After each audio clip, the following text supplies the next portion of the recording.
My name's Tom from Into the Woods Festival, and I'm delighted to be joined on the call here with the original Artful Dodger, Mark Hill.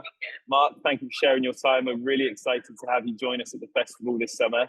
And I'd love to kick off with a question around your background and how you got started in the music industry. Oh, absolute pleasure. I mean, well, first off, thanks for having me, and definitely thanks for having me at the Into the Woods Festival. Really excited. I love festival vibes anyway, and that's got a kind of particular affinity with me, that part of the world, as you know, I kind of grew up in South Wales, and my parents live in Monmouth and stuff, so it's a lovely area anyway. Yeah, my kind of history.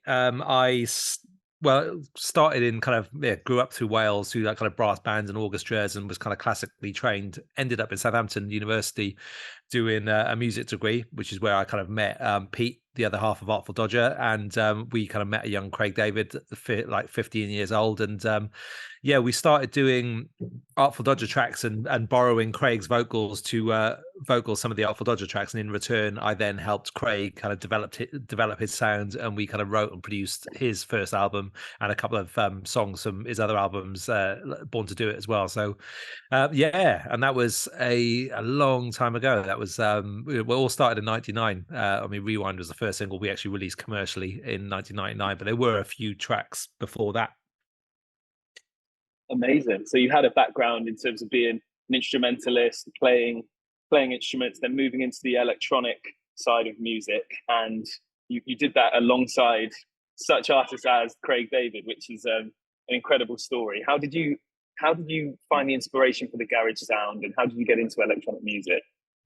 Well, to be honest, I was a percussionist growing up, so I love drums, rhythms. I studied kind of contemporary music and jazz and stuff at university, and I always kind of loved playing with sounds and playing with rhythms.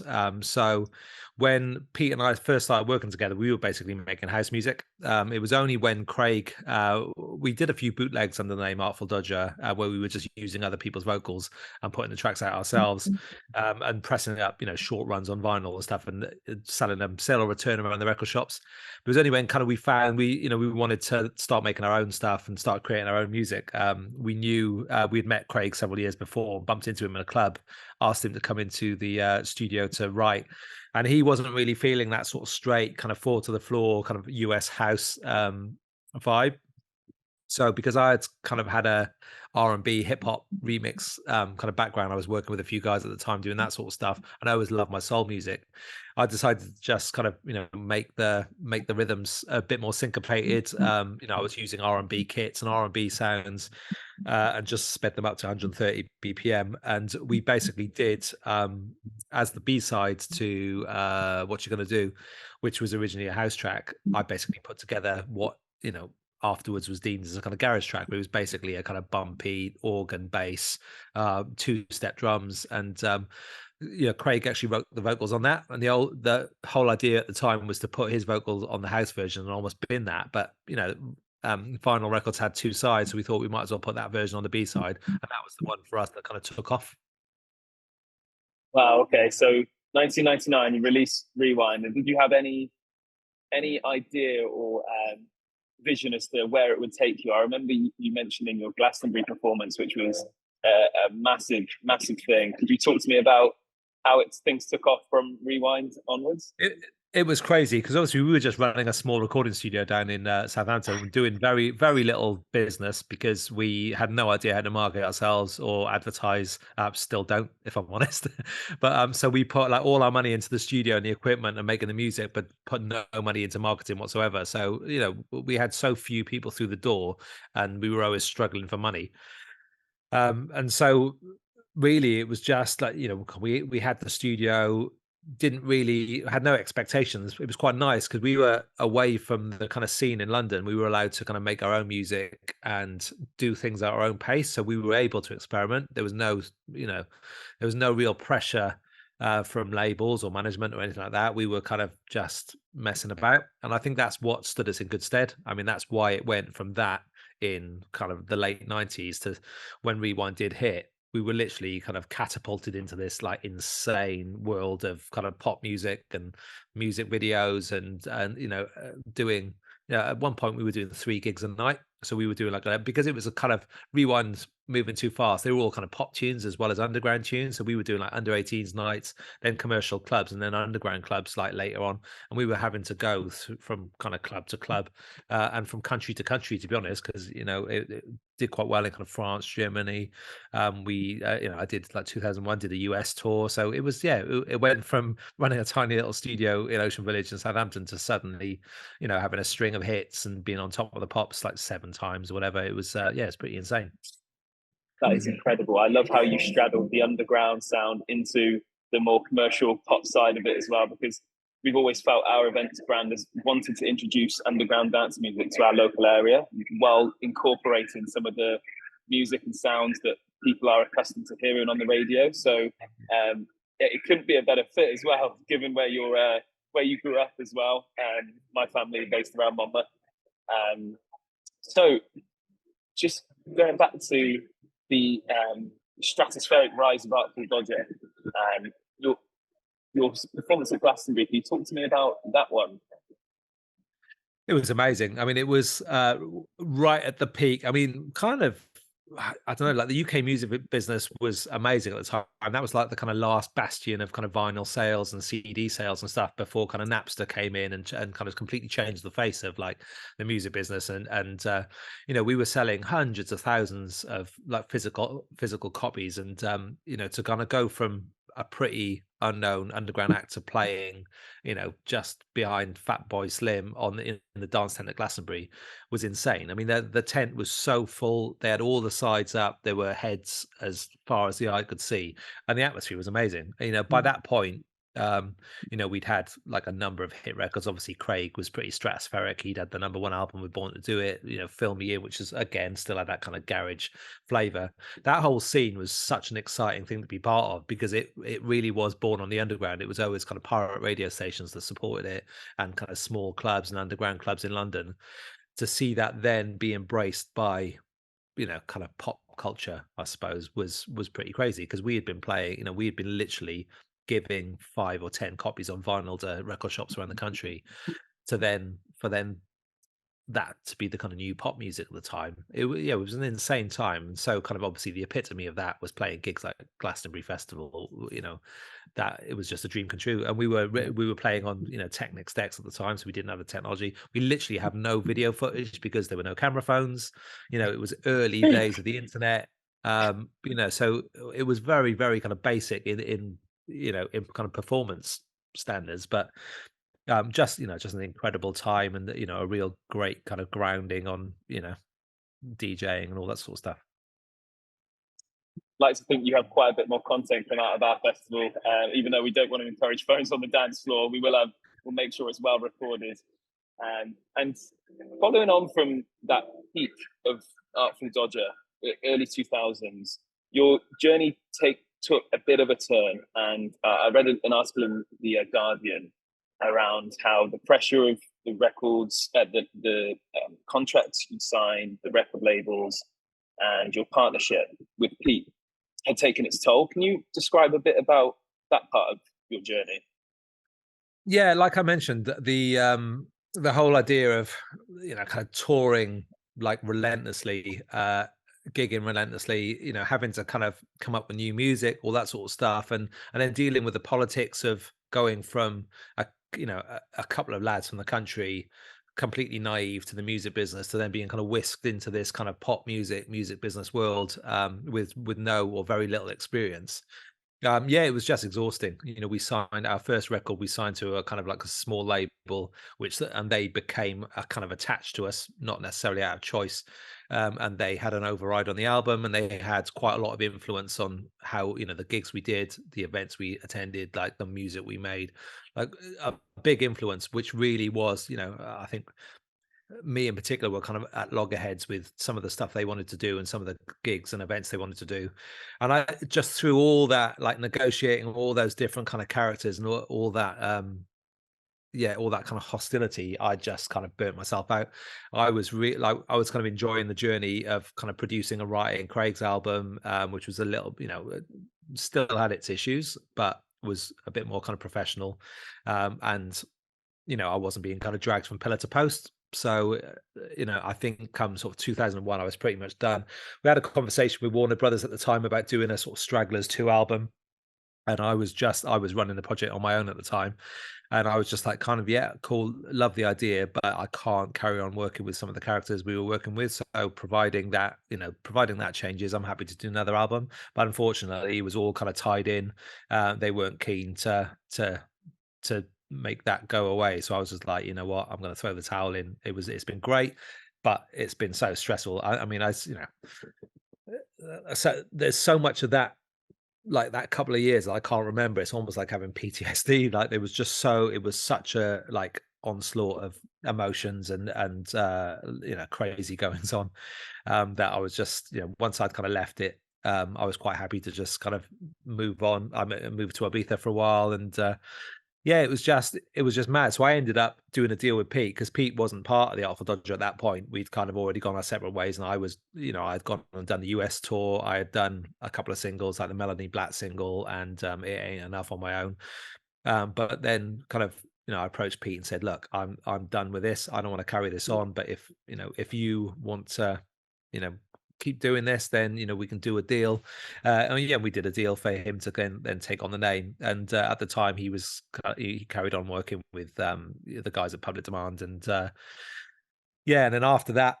Oh, there's lots of speculation, and Pete's told me what happened and all that sort of stuff, and I wasn't there, so I can't necessarily say exactly what happened, but it was kind of some pretty shady dealings, I think, and yeah, unfortunately, he let the name go. He let the trademark go, and then they kind of trademarked the name, in essence, put a new lineup together, and kind of took the name and ran with it.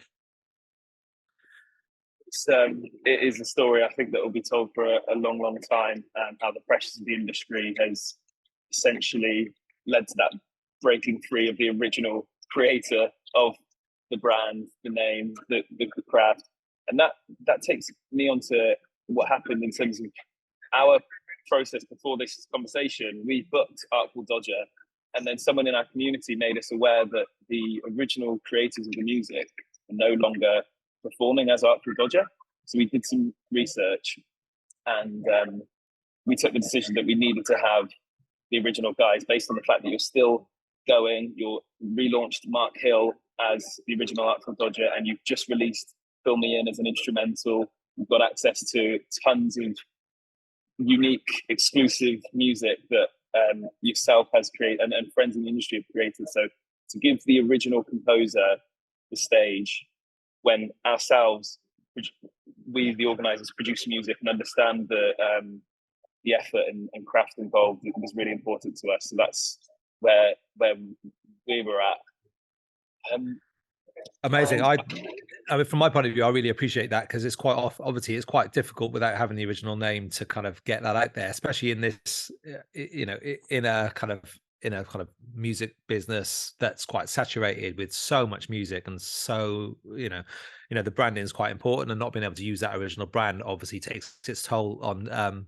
But it is really nice when people actually kind of go out of their way to to let people know the story, and when people are kind of more interested in the music and the craft than just the name. It's very kind of heartwarming for me. I'm not going to complain. I've got a good life. I still enjoy making music. I still enjoy being in the studio. I could be very bitter and twisted about not being able to use the Artful Dodger name, but I've kind of moved on from that. But it really is it's. I really appreciate the opportunity to get out and kind of perform the music, and perform kind of exclusive versions of it that you won't hear anywhere else as well. So it's I'm really, really excited to come and play for you guys, and and I'm pretty sure you won't be disappointed. Fingers crossed. No, 100% not. I think just relaying this conversation to our team, we're incredibly excited to hear what you've got in store.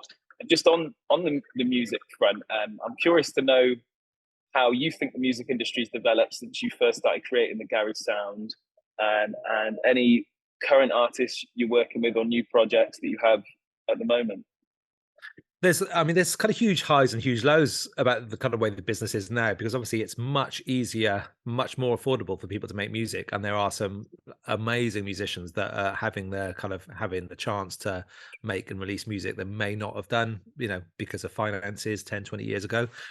That being said, though, it just means that there is so much being produced and so many different ways. Kind of back then, it was like kind of Radio One, pirate radio stations on the underground and stuff, and there were kind of very few outlets. There was a chart every Sunday, which people kind of took very seriously, and that was the kind of the main aim.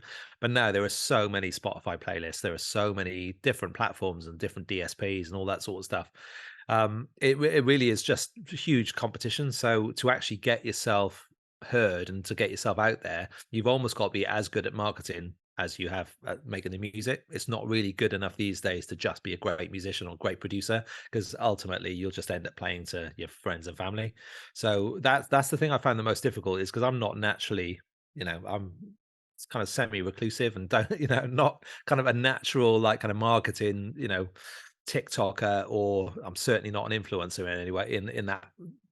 So it does make, it makes it challenging, but ultimately I quite like a challenge. So if that's all kind of part of it, isn't it? Trying to kind of hustle and get the music out there. Definitely. You touched on a very key point for us as well, as we're trying to identify bookings for the festival and strike that balance between the names and the followings that people attracted to, especially younger people. If they see a big artist on TikTok, they see they're really popular for X, Y, or Z, not necessarily because they've made great music. It's hard to strike that balance, isn't it? But your background in terms of a musical composer always stands you in good stead. And I think, I hear from a lot of producers that the best bit of advice they can give is, learn the piano, learn the foundations of music in order to get yourself above the crowd. Couple more questions, if you wouldn't mind. So, which record would never leave your bag for a set? Obviously, my stuff, the Artful Dodger stuff aside, it's got to be MJ Cole's Sincere. Pretty much gets played like every time. What else? Like a neat little bit of luck, those kind of classics that you just that as soon as you put them on, it doesn't matter. Like I played on the weekend a little festival down here called Chill at the Mill, and there were like 18-year-olds, 17, 18-year-olds in the crowd going nuts to those tracks, like that Do You Really Like It and all that sort of stuff. It's just like, it's mad how much of an effect those tracks have on a dance floor, even to this day. But yeah, I think either Roy Davis Jr., Gabriel, or MJ Cole's Sincere. Just never get bored of it. Timeless. And I've certainly played all of those tracks in sets over the last 7 years I've been DJing. And without trying to blow too much smoke up your trumpet, you were pretty fundamental to the development of that era of music. And that will definitely never go away or be forgotten. And which is your favorite genre outside of electronic and garage, would you say?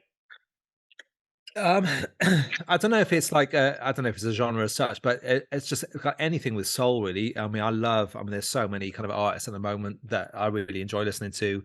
I really like the kind of Tomish stuff, like kind of sort of that jazzy influence stuff. Frank Ocean, really big fan of. Miguel, but then kind of loads of bands. I really like Bon Iver, John Mayer. I'm a big fan of. So like, any kind of music that's got soul, they're obviously all kind of quite different genres, but they've all got that kind of sort of soulful, melodic. I'm an ultimate fan of like sort of Stevie Wonder's songwriting and people like that. So anything that kind of, you can kind of hear that sort of influence, that sort of soul, melodic, great chords, quite jazzy, but not too kind of highbrow out of it. Just really, really kind of clever use of kind of harmony and structure. Amazing. And so I think you mentioned some there, but who would you say is your greatest musical inspiration? Probably, yeah. Like kind of, well, I quite often say Stevie Wonder, but kind of that Motown era. So like kind of early Quincy Jones, Michael Jackson, Donny Hathaway, like those kind of big, kind of epic soul voices. I'm a huge fan of George Benson. like kind of Earl Clue, kind of I always loved sort of jazz guitar, even kind of, slightly more contemporary, but kind of, I suppose, from the 90s, like Ronnie Jordan, people like that. And just, yeah, kind of sort of jazz, like anything with a kind of sort of jazzy guitar feel to it. And in our scene, those artists will never go away as well, because you're constantly seeing remixes, edits, bootlegs. Like Yeah. that era is so foundational to disco, house, garage, all of Yeah.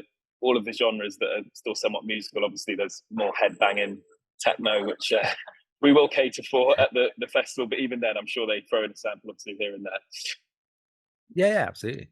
So I think that brings our interview to a close. I'd like to say thank you very much for joining me, Mark. And we're really excited to see you Friday, the 28th of July on our cabin stage, headlining that stage. Fantastic. And can't wait to hear what you're up to.